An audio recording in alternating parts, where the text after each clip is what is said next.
Peggy 16. Sega.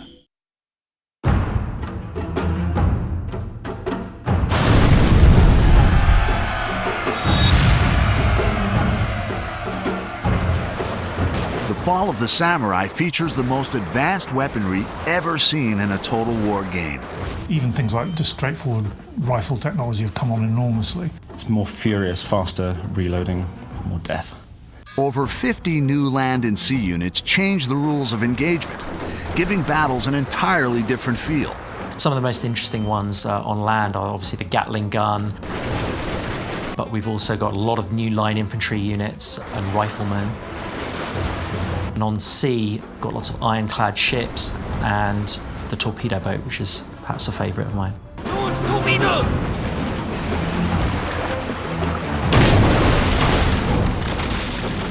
My favourite new ship is definitely the gunboat. You can buy loads of them, get them all together and basically clog their gun ports up with matchwood. It's a fantastic divisionary tactic. Modern ranged units include the Gatling gun and the Behemoth Armstrong gun, directly controllable in the new third-person mode. You can hit a hotkey and drop down to third-person mode on cannons and Gatling guns, which enables you to have direct control over the weapon. You actually follow the cannonball along the battlefield until it actually hits its target.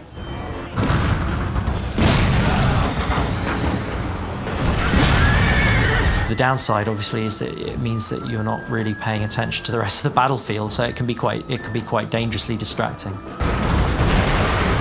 Mighty steam-powered ironclad warships armed with torpedoes make naval battles much more destructive.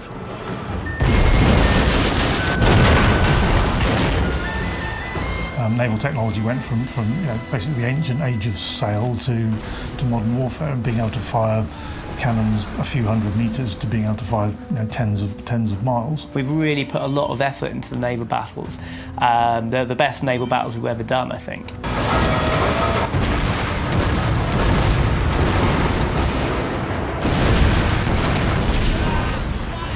To see torpedoes coming towards you and not knowing what to do, and it puts you in a state of panic. I've had several times where I've been playing where I've just kind of frozen. I'm not knowing what to do. Do I try and put it astern? Do I try and steer around it? And that's a totally new part of gameplay, and I think those are really cool. So the new units, they're not just new stats or new models, they are kind of creating totally new elements to the battles.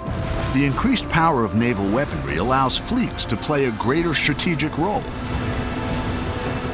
Turn the tide of conflict by directing devastating naval bombardments against enemy fleets and settlements. A nearby navy can reinforce that land battle, and actually you can call in an artillery strike from the navy.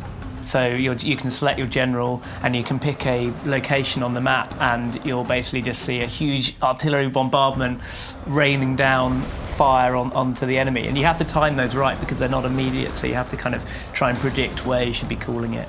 They're really good fun. Attempt a naval assault on an occupied enemy port to fight the new port siege battle type. The attackers will sail in to a coastal region. The defenders will actually have artillery mounted on the coast that they can use to bombard the attacking ships, as well as having their own fleet to back up. So there's a whole new battle type.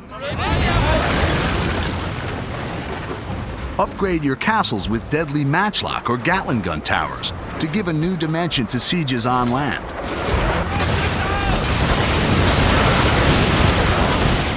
These improvements are all available in the redesigned Avatar Conquest mode, Shogun 2's innovative multiplayer gaming system. So yes, we're bringing in a new Fall of the Samurai avatar, and you'll get a whole 19th century specific skill tree with that. Access to a bunch of new retainers and a bunch of new armor sets as well, so you'll really be able to kind of customize your online persona in line with the sort of 19th century look and feel that the rest of the game will have.